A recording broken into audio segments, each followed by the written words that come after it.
Well, hello YouTube. I haven't spoken on here for ages, and a life, it's not even a lesson. A life event has happened, and I was due to be doing a podcast with someone about grief,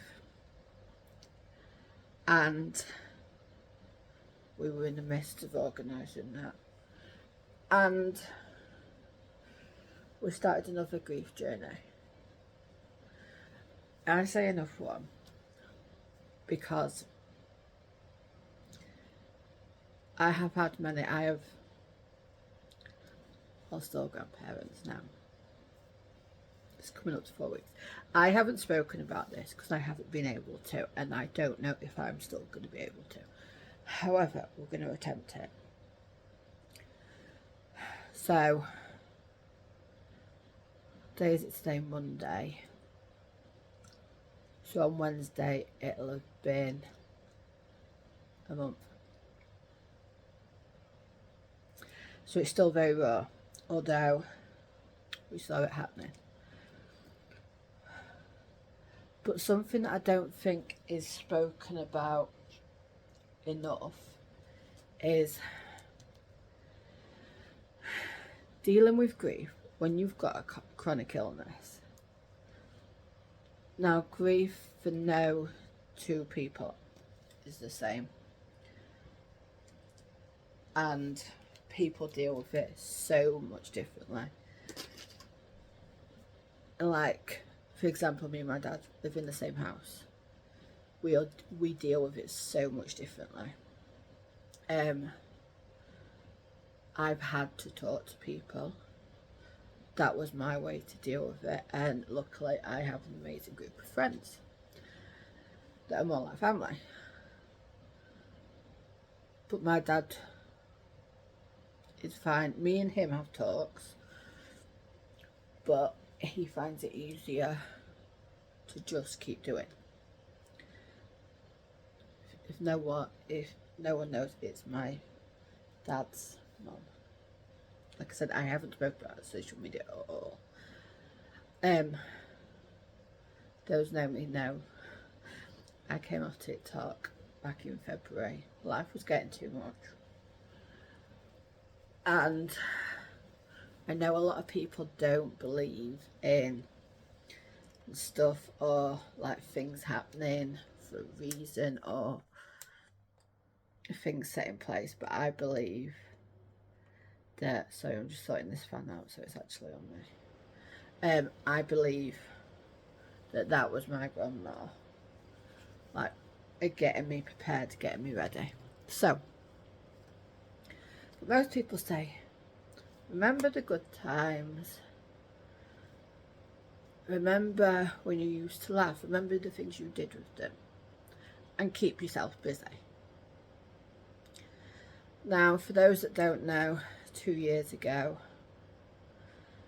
literally 2 years and like 2 months ago, I was diagnosed with ME. We don't know if it's ME and fibro or just ME, but it's definitely ME. And so that's been something to deal with. And no secret, family issues are family issues. And they are rife right now. But keeping busy isn't a thing, like, and anyone who knows me, like, I used to visit my grandma. It was less and less because she didn't know who I was, and it was emotionally like draining for me, and I found it really hard. But it was at least every month. I had her last Christmas. We're not gonna cry. So I had her last Christmas. And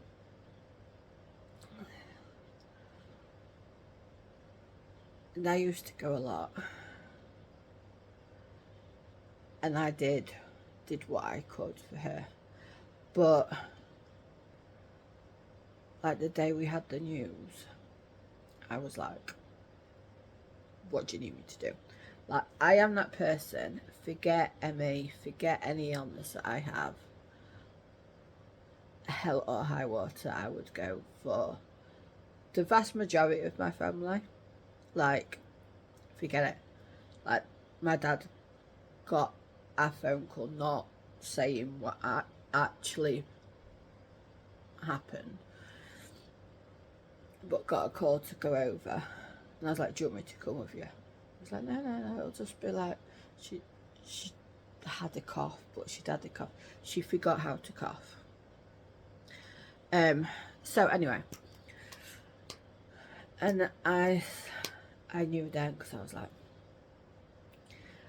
and he went, oh no, it'll just be a case of taking her to hospital and getting settled in hospital. And I was like, but what if it's the last? And he's like, it won't be.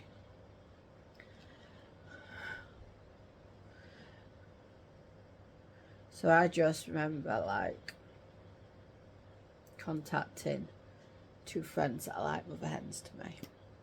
And I was like, I need you by my side in these next 24 hours. And they were like, tell us what we need to do. Because I needed to be there in physical form for my dad. Because you never know how it's going to hit someone. So I was like, run it. And every day for the next 2 weeks, autopilot. Where do you want me? What do you need me to do? What can I do? And he's like, I don't need you to flare. And I was like, look, this next week or 2, we need to do whatever we need to do. I will scrape through. I have CBD oil. I have ways to get through these circumstances. What do you need from me? And so time went on, and he's like, I need you to stay at home, I need you to rest, I need you to, he's like, I will be back at some point, I'm going over to the house, I will be back at some point, talk to your people, do what you need to do. But he's like, I need you to be hydrated, I need you to eat, I need you to do all these things. And he literally told me what had happened just as I was warming my tea up. I was like, I can't eat all of that. And so I lost my 2 granddads when I was like really young. So I was like, right, what do I need to do? Like the bare minimum, what do I need to do? Because I walked out of, so she was 99 in April the 5th. I walked out of her house and I said to my friends, I ain't seen her again. And I was like, you never know. I was like, no, I'm not. And I knew it. And I won't talk about when I was in the room, just me and her, because there was 15 of us in the house. I won't talk about when it was just me and her and my friends, my dearest friends now. But it's really hard to talk about. But because I lost my other grandparents really early, and my other grandma, let's not go there. So I was like, what do I need to do for myself to close this chapter now? Because I knew what my granny and grandpa's decisions were, evolving what they wanted to happen at this time. So I was like, how do I close this chapter for me? Because I found it really hard when my English grandpa passed. So I was like, what do I need to do? And bear in mind, like, I am the 3rd oldest now in the family, if you don't count marriage and stuff like that. So I was like, I says to my dad, I would like to be the funeral director. And he's like, okay. He's like, I'm sure that won't be a problem. I was like, cool. I need to come to the house. Now, anyone that knows me know that I have an emotional attachment to that house. And so I was like, Dad's like, okay, of course. And I decided at that point, I said, I want to go through her clothes. I want to have a memory bear made. My dad's like, what's one of them? Anyone who doesn't know, she had five grandchildren, 3 great-grandchildren, 4 great-grandchildren. And so I told my dad, and he's like, oh, that'd be really nice. Like, I have a teddy that I've had for 18 years. And it comes everywhere. It's been to more hospital appointments and trips than any of my family have been to. So, and my dad's like, no, that's not a problem. And so, like, the following weekend after it all happened, me and my dad, my auntie, cousins, my uncle went over to the house and started sorting it out. And I did all the clothes. My granny loved her clothes. But we were there for 5.5 hours, so I went on the Thursday and on the Sunday. And my dad is like, right, I need you to rest for a few days now. And no one knows as well as my dad the effect it has on my body. Like, he's the only person that sees it, and he's like, 2 days before, so from the Thursday, he's like, you rest now until we go on the Sunday. And then when we go on the Sunday, you rest until at least the Wednesday. Right, okay. I can do that. I've got enough. And I needed that time.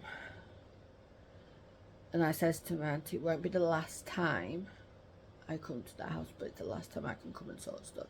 And she's like, you've done enough. But it's doing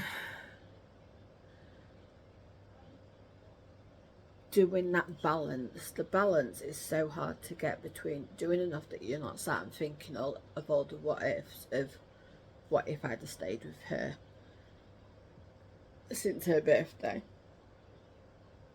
What if I'd have gone over on that Friday and just stayed in the car when my dad had an appointment? What if I'd done this? What if I'd done that? You could like kill yourself up in a butt. And like, we took every precaution. I'm gonna run out of time. My stories, my memories. But like what are we gonna do? How do we go from here? And my dad's like, I don't need you to flare. I need you to rest. He says, I need you to talk to your people. My people, my dad's not met, but they are my people. And he's like, I need you to talk to them. If you need to cry to them, if you need to cry to me, if you get it out however you need. He's like, but you need to rest. He's like, she wouldn't want you to be poorly. Just to do what you feel like you have to do. You don't have to do anything. And kind of that's how we've dealt with it. Like, I feel at times I haven't stopped. Like, I am having a slow morning this morning. It's not morning for much longer. But I'm having a slow time because it's been a lot recently and there's been stuff happening behind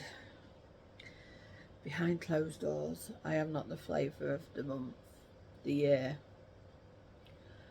But I've been doing stuff to look after myself and make sure I'm doing stuff for me and what helps my Emmy. But I've been doing a lot of cards just to settle me. So it's something to think about when I haven't got the energy to be physically active. But grief and having a trauma chronic illness like ME is triggered by trauma. Fibro is triggered by trauma. And any trauma, it can be a fall, it can be this, it can be someone passing, can trigger a flare. Now, don't ask me how we've not flared. We've had days where condemn anyone to come anywhere near me because it's not going to happen. But we haven't had flares. And I'm so grateful for that. I have visible armband.